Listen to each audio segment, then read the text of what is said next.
The Grand Hall of Unity Station was filled with light. Thousands of humans stood in perfect rows, dressed in their finest clothes. Above them, the flags of Earth and the Galactic Council hung side by side.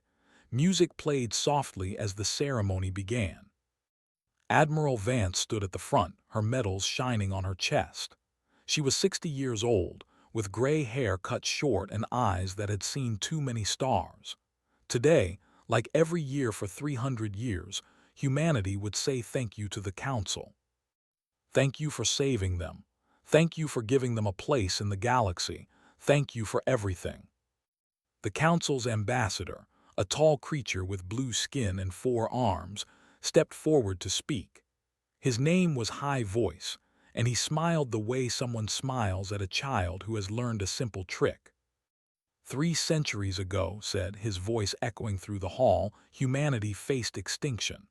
The scourge plague swept across your world. 4 billion of your kind died. Your civilization was crumbling, and then we came. Vance listened to the words she had heard every year since she was a little girl. The Council had brought the cure. The Council had saved Earth. The Council had welcomed humanity into the galactic family. In exchange, humanity had accepted certain rules.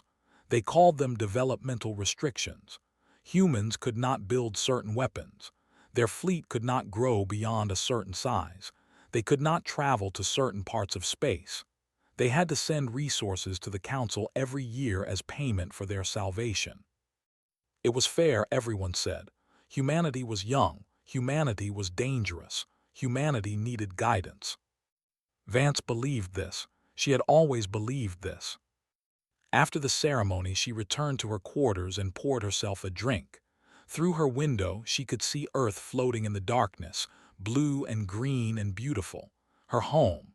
The planet the Council had saved. Her communicator buzzed. A priority message from the border fleet. Admiral, said the voice on the other end. This is Commander Cole. I need to speak with you, in person. It cannot wait.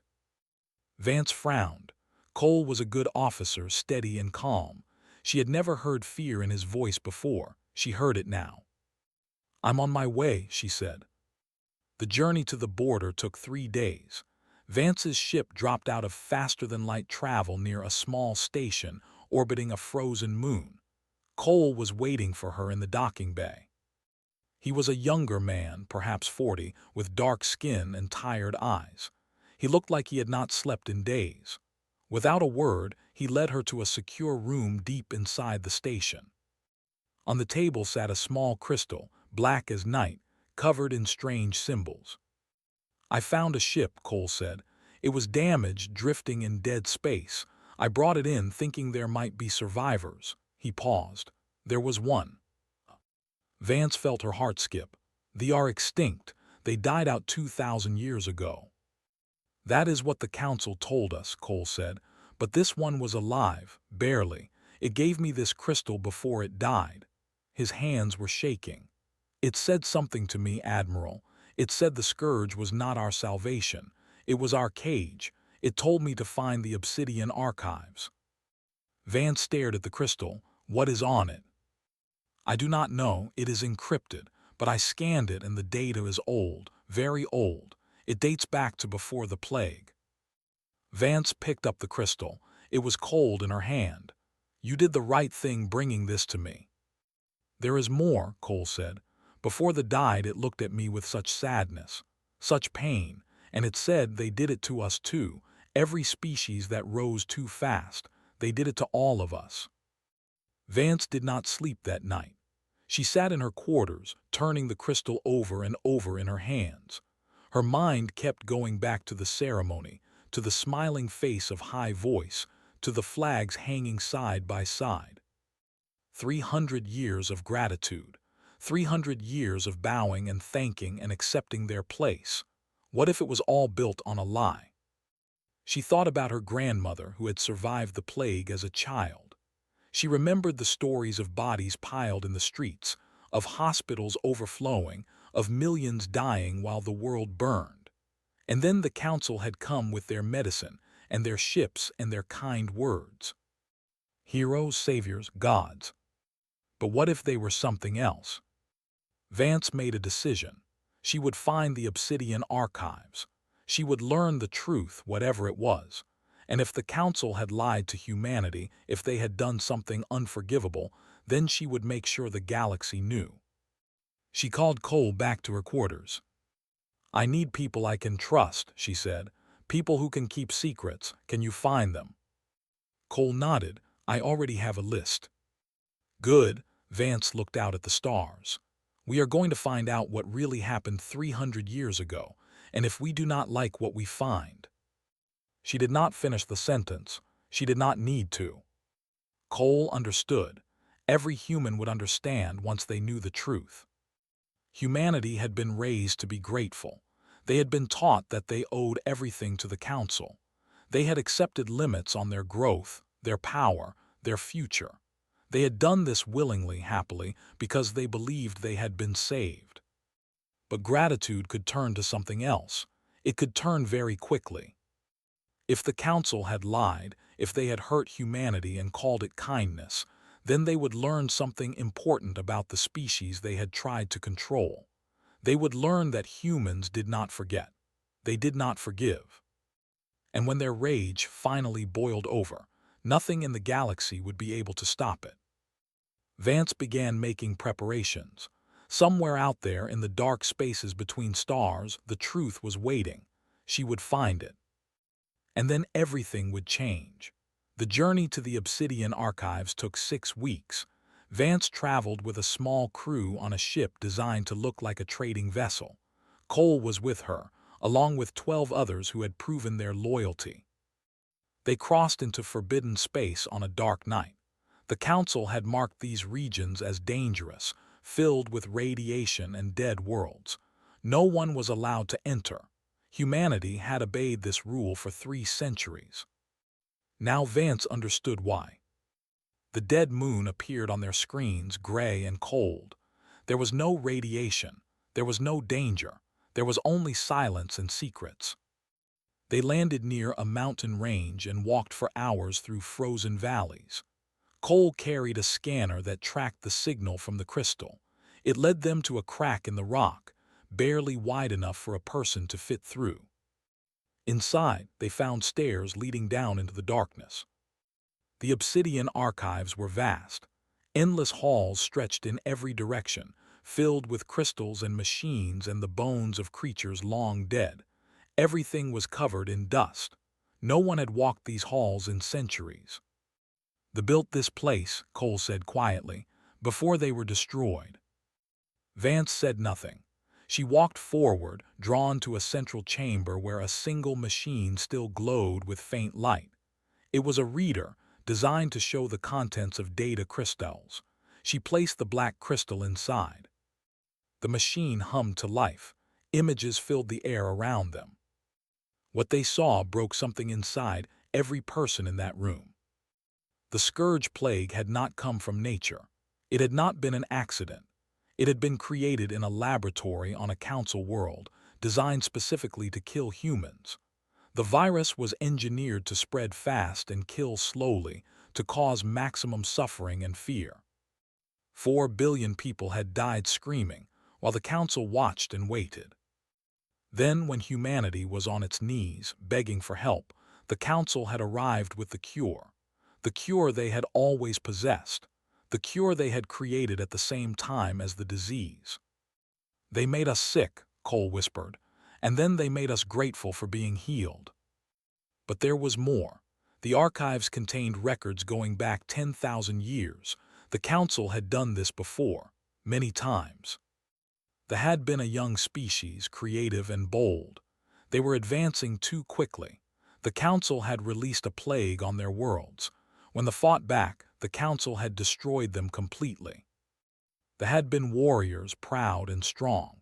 The council had poisoned their food supplies, then offered aid in exchange for surrender. There had been slaves ever since, though the galaxy believed they were simply a lesser species. The pale ones of distant stars. 14 species in total, all crushed or contained because they grew too fast, reached too high, threatened the Council's control. Vance read the Council's own words, written in their secret records. Humanity presents an unacceptable risk. Their creativity exceeds all projections. Their aggression, properly directed, could challenge hegemony forces within 2 centuries. Their adaptability suggests they will overcome any obstacle given sufficient time. Recommendation: immediate biological intervention followed by long-term developmental suppression. The humans must never know what they could become. They had been afraid. The mighty Galactic Council, rulers of 10,000 worlds, had looked at the young humans of Earth and felt fear. So they had built a cage. They had wrapped it in gratitude and called it kindness. Vance stood in the center of the archives, surrounded by the proof of 300 years of lies. Her crew was silent. Some of them were crying. Others stood with their fists clenched, shaking with rage they could not express. "We trusted them," one officer said. "My grandmother died thanking them for saving her children. She died grateful to the monsters who killed her parents." Vance turned to face her people. Her voice was calm, but her eyes burned with cold fire. "How many others did they do this to?" she asked. Cole checked the records. 14 species confirmed, possibly more. The archives are not complete. "They tried to fight back," another officer said. "They lost everything." "They were alone," Vance replied. "We will not be." She began copying every file, every record, every piece of evidence.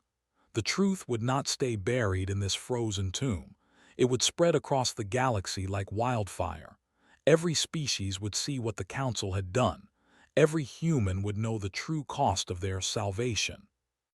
"What happens now?" Cole asked. Vance looked at him. "Now we go home, we show our leaders what we have found, and then humanity makes a choice." "What kind of choice?" "Whether to stay on our knees," Vance said, "or stand up and make them pay for every single life they stole from us." The journey home was quiet. No one spoke much. They were all lost in their thoughts, processing the weight of what they had learned. Everything they had been taught, everything they had believed, had been a lie designed to keep them small and weak and grateful. Vance spent the long hours thinking about what came next. War was coming.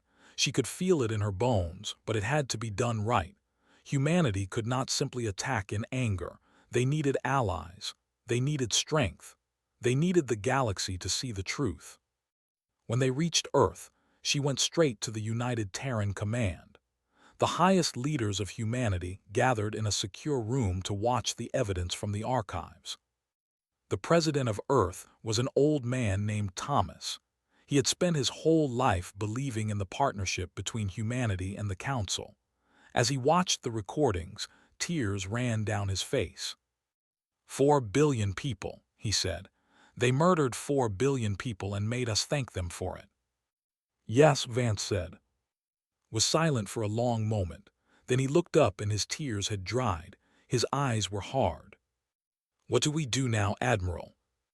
Vance stepped forward. We prepare. We build. We find others who have suffered under the Council's lies. And when we are ready, we show the galaxy what happens when humanity stops being grateful. Nodded slowly. Then we begin today, in secret, in silence, until the day we are ready to scream. And so it started, the quiet revolution, the preparation for a war that would shake the stars. Humanity had been caged for 300 years. The cage was about to break. 5 years passed and the Council noticed nothing. Humanity still paid its tribute. Human ambassadors still attended Council meetings with polite smiles. The gratitude ceremony still happened every year, and humans still bowed their heads and said thank you. But everything had changed. Deep in the asteroid fields beyond Neptune, shipyards worked day and night. They had been hidden there for decades, built by leaders who had never fully trusted the galaxy. Now those shipyards had a purpose. Massive warships took shape in the darkness, vessels the Council did not know existed. On secret stations scattered across human space, scientists worked on weapons that were supposed to be forbidden. Energy cannons that could cut through any shield, missiles that could chase a ship across star systems, armor that could survive a direct hit from a Council destroyer. The developmental restrictions had been a joke.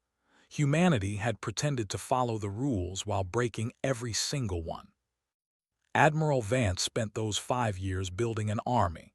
She recruited the best officers, the engineers, the bravest soldiers. She told them the truth about the Scourge, and she watched rage transform them into something new, something dangerous. They called themselves the Silent Armada. On the day the last ship was completed, Vance stood on the bridge of the flagship, a massive vessel named Prometheus. It was 2 kilometers long, bristling with weapons that could crack a planet. Around it floated 11,999 other warships, waiting in the darkness. 12,000 ships, Cole said, standing beside her. More than the Council believes we have in our entire fleet. It will not be enough, Vance replied. The Council commands millions of ships. We cannot win with numbers alone. Then how do we win? Vance smiled. It was not a pleasant smile. We make them fight themselves. She had spent the past 5 years doing more than building ships. She had been sending agents across the galaxy, spreading copies of the Obsidian archives to every species that might listen. The truth was a weapon more powerful than any cannon. They were a proud warrior race who had long resented Council control. When they learned the truth about their ancient allies, supposedly killed by a natural disaster, they swore to stand with humanity. There were traders and builders who had been paying tribute to the Council for 8,000 years. They had always suspected something was wrong. The archives confirmed their fears. They began secretly supplying human shipyards with rare materials. Most surprising were the survivors. The Council had not killed all of the species it had targeted. Some had escaped, hiding in the dark corners of the galaxy, waiting for a chance at revenge. They heard about humanity's discovery. They came out of hiding. An elder, ancient, and met with Vance on a hidden station. His people had been enslaved for 6 centuries, their true history erased. "We remember," he said. "We have always remembered. Now we will fight." By the end of the 5th year, humanity was no longer alone. A coalition had formed in secret, dozens of species united by their suffering under Council rule. They were still outnumbered, but they had something the Council had never faced before. They had unity born from pain. They had rage that had been waiting for generations. The Council finally grew suspicious when a routine inspection ship disappeared near Jupiter, then another, then a third. High Voice demanded answers. The human ambassador smiled politely and promised to investigate. Behind closed doors, human leaders laughed. The game was almost over. Vance chose the moment carefully. On the 300th anniversary of the Scourge Plague, she broadcast a message to every world in the galaxy. Every screen, every station, every ship received the same transmission. First, she showed them the archives, every lie, every murder, every species the Council had crushed. The truth played out in horrifying detail, impossible to deny, impossible to explain away. Then Vance appeared on screen. She wore her admiral's uniform, her face calm, her voice steady. "For 300 years, humanity has been grateful. We bowed, we paid tribute, we accepted our chains. We believed we owed our survival to the Council." She paused. "Today, we know the truth. The Scourge Plague was a weapon aimed at our hearts. The cure was a leash placed around our necks. Everything we believed was a lie designed to keep us small and afraid." She stepped closer to the camera. "To the Council, you did this because you feared us. You looked at humanity and saw something that scared you. You were right to be afraid, but you made a mistake. You let us live. You gave us time, and now that time has run out." Behind her, showed the Silent Armada emerging from hiding. 12,000 warships, moving as one, their weapons charging. To the species of the galaxy, you have seen what the Council truly is. You have seen their crimes. Now you must choose. Stand with them and share their fate, or stand with us and help build something new." She raised her hand. "The age of the Council is over. The age of lies is over. Today, humanity stops being grateful." Her hand fell. "Today, we begin collecting what we are owed." The transmission ended. Across the galaxy, species watched in shock and fear and hope. The Council scrambled to respond, calling their fleets, preparing their defenses. But they were too slow. They had grown comfortable in their power. They had forgotten what it meant to face an enemy who had nothing left to lose. The silent armada moved toward Council space, and behind them came and dozens of other species who had waited generations for this moment. War had begun. The galaxy would never be the same.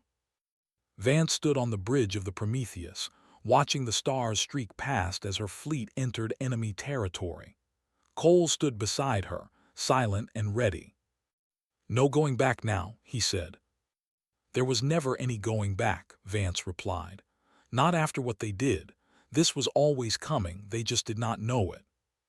She looked out at the darkness ahead. "Now they will learn. The war did not begin with a battle, it began with an execution."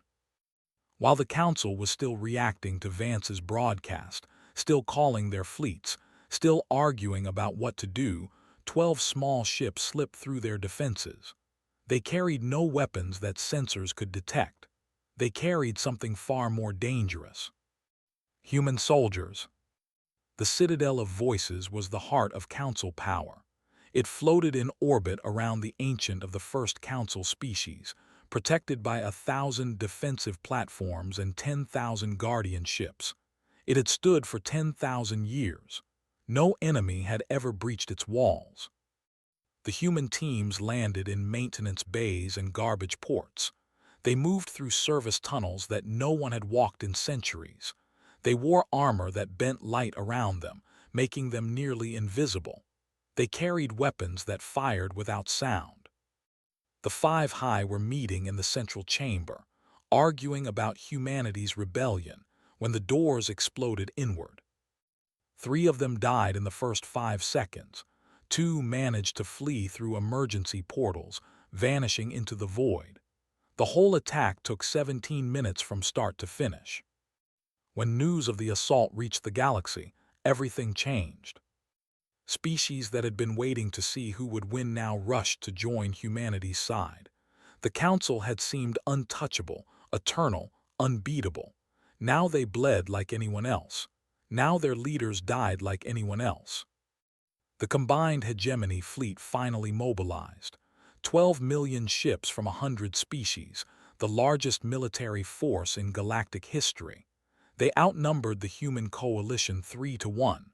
Their commanders were confident. They did not understand what they were facing. The first major battle happened at Svale, a nebula on the edge of Council territory. 400 human ships faced 1,200 Council vessels. The Council commander expected an easy victory. The battle lasted 6 hours. When it ended, the human fleet had lost 42 ships. The Council fleet had lost all 1,200. Human weapons were better, faster, more powerful.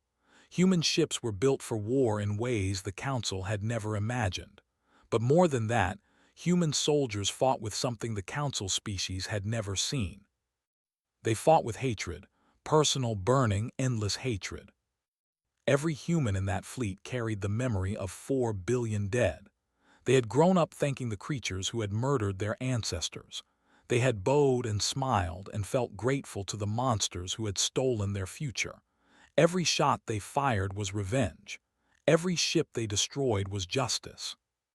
The Council species had not fought a real war in thousands of years. They had grown soft. They had forgotten what it meant to face an enemy who would rather die than surrender. Humanity remembered. Humanity had never forgotten how to be savage. The war spread across the galaxy like fire. The siege of the Molten Thrones lasted 9 days, as human forces hammered the Council's largest shipyards into dust. The liberation of Prime freed a species that had been enslaved for 600 years. The surviving joined the human fleet within hours, eager to repay centuries of suffering. Council worlds began to surrender, not because they were losing battles, but because their own populations were turning against them. The truth from the archives had spread everywhere. Species that had trusted the Council for now saw them as murderers and liars. On a dozen worlds, Council governors were overthrown by their own people. On 100 more, populations refused to support the war effort. The Council's empire was rotting from the inside. The two surviving High gathered what remained of their loyal forces and retreated to their final stronghold. They sent messages begging for peace, offering to negotiate, promising to make things right. Vance ignored them. They had 300 years to make things right, she said. They chose to keep us in chains instead. Now they face the consequences. But the High were not ready to accept defeat. In their desperation, they made a terrible decision.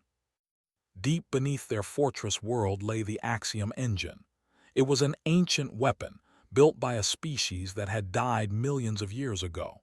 The Council had found it and kept it secret, saving it for the darkest emergency. The Axiom engine could destabilize stars. It could turn a sun into a bomb, destroying everything in its system. The High aimed it at Sol, at Earth's sun, at the heart of humanity.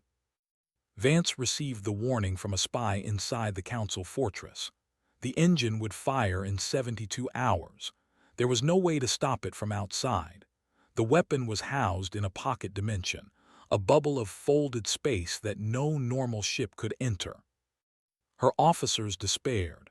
After everything they had achieved, after all the battles they had won, humanity would lose its home. Their sun would die, Earth would freeze, billions would perish. Cole found Vance standing alone on the observation deck of the Prometheus, staring at a distant point of light that was Sol. "There has to be a way," he said. "There is," Vance replied, "the Prometheus Rising." The Prometheus Rising was humanity's most advanced ship. It was equipped with an experimental drive that could breach dimensional barriers. It had never been tested in combat. It was designed for one purpose: to go where no other ship could follow. "It is a suicide mission," Cole said. "Whoever takes that ship into the pocket dimension will not come back." "I know."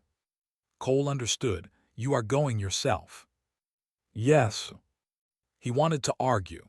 He wanted to tell her that humanity needed her, that she was too important to throw away. But he saw her eyes and he knew there was no point. She had made her decision. "Then I am coming with you," he said. Vance shook her head. "No, someone needs to lead the fleet if I fail. Someone needs to finish this war." She put her hand on his shoulder. "That someone is you. You started this when you found that dying. Now you will end it." Cole wanted to protest. Instead, he stood straight and saluted. "It has been an honor, Admiral." "The honor was mine," Vance smiled. "Take care of our people. Build something better than what came before." She walked away without looking back. 12 hours later, the Prometheus Rising launched toward the pocket dimension. Vance sat alone on the bridge, watching reality twist and tear around her ship. She was not afraid. She had lived long enough. She had seen the truth. She had started a revolution that would reshape the galaxy. Now she had one last mission. The dimension breach opened, and Vance flew into the impossible to save her star. The pocket dimension was a nightmare made real. Space folded in on itself in ways that broke the mind. Colors existed that had no names. Gravity pulled in directions that should not exist. The Prometheus Rising shook and screamed as it pushed through the madness, its hull barely holding together. Vance gripped her controls and flew on. She had no choice. Behind her, 70 hours remained before the Axiom engine fired, before Sol died, before Earth froze and 8 billion people perished. She would not let that happen, not after everything.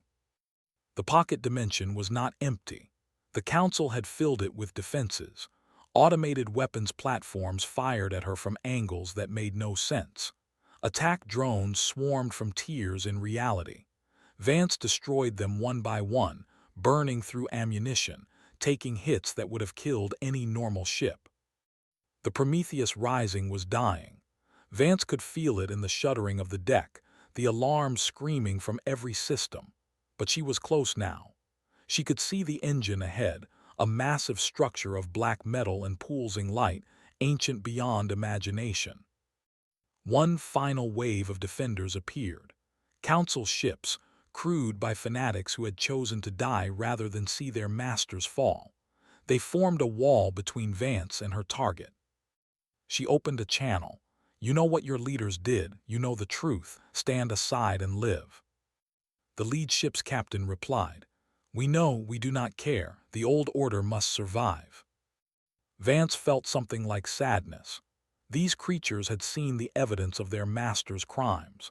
They knew about the murdered species, the engineered plagues, the centuries of lies, and they had chosen to fight anyway.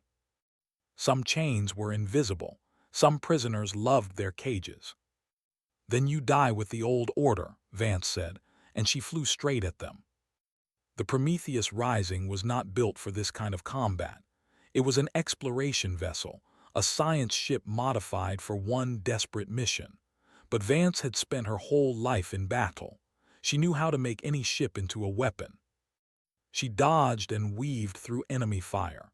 She used the twisted physics of the pocket dimension against her enemies, slingshotting around gravity wells, hiding in folds of space. One by one, she destroyed the defending ships. When the last enemy exploded, Vance was alone with the Axiom engine. It was already charging. She could see energy building in its core, preparing to leap across dimensions and touch the sun that had warmed humanity for millions of years. 43 hours remained. She scanned the structure, looking for a weakness. The engine was protected by shields that her weapons could not penetrate. It was armored in materials that could survive a supernova. There was no way to destroy it from outside. But there was a way to destroy it from inside. The Prometheus Rising carried an experimental power core. Compact, powerful, unstable. If it detonated inside the engine's shield bubble, inside the structure itself, the explosion would be enough. Vance plotted her course. A small opening in the engine's shell, barely wide enough for her ship. A maintenance port, probably. She would fly inside and detonate her core before the engine could fire. She would not survive. She had known that from the moment she volunteered. She opened a channel to Earth. The signal would take time to travel, bouncing through the dimensional barrier, but it would arrive. Eventually. "This is Admiral Vance," she said. "I have reached the Axiom engine. It will not fire. Sol will survive. Earth will survive." She paused, thinking about what to say, her last words. The final message of a woman who had changed the galaxy. "Tell them we were never grateful," she said. "Tell them we were patient. We waited. We prepared. We remembered every life they stole from us, and we made them pay for every single one." She smiled. "Tell them we were always free. They just did not know it." She ended the transmission and flew toward the opening in the engine's shell. Alarms screamed. The structure's internal defenses opened fire. Her ship tore apart around her, but she held the course.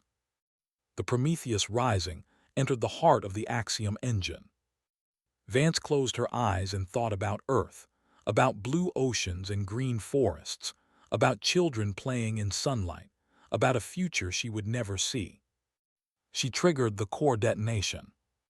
The explosion was visible across 3 dimensions. The pocket dimension collapsed. The Axiom engine ceased to exist. And far away, the star called Sol flickered once, then burned steady and strong. Earth was saved. Admiral Vance was gone. The war ended 3 months later. Without the Axiom engine, without their leaders, without the support of their own populations, the Council remnants had no choice but to surrender. Commander Cole, Admiral Cole now, accepted their surrender aboard the Prometheus. in the same room where Vance had planned the revolution. He felt her absence like a wound that would never fully heal. The galaxy rebuilt. The species that had suffered under Council rule formed a new alliance. They called it the Terran Accord in honor of the humans who had finally broken the chains. But it was different from the Council. Any species could join. Any species could leave. There were no restrictions, no tributes, no lies. Humanity took its place among the stars, not as grateful children, not as contained threats, as equals, as leaders, as the species that had looked at an empire of lies and said, "No more." 50 years passed. Above Earth, a monument orbited in eternal silence. It was made from the wreckage of the Prometheus Rising, recovered from the ashes of the pocket dimension. On its surface were carved 4 billion names, every human who had died in the Scourge Plague. Below them were the names of every species the Council had destroyed or enslaved. And at the very center, one inscription. Humanity asked only to grow.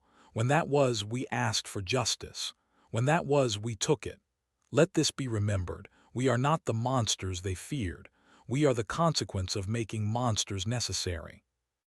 Cole visited the monument every year on the anniversary of Vance's death. He was old now, his hair white, his body frail, but his eyes were still sharp. He stood before the inscription and remembered the dying, the obsidian archives, the moment humanity learned the truth, the war that followed, the sacrifice that ended it. He remembered Vance, standing on the bridge of her ship, calm and certain, ready to give everything for her people. "We built something better," he said quietly. "Like you asked, it's not perfect. Nothing ever is, but it's free, it's honest, it's ours." He placed his hand on the cold metal of the monument. "Thank you for showing us what we could be." He turned and walked away, back to his shuttle, back to his life. Behind him, the monument turned slowly in orbit, catching the light of the sun it had saved. The galaxy looked upon humanity now. They did not see monsters. They did not see grateful children.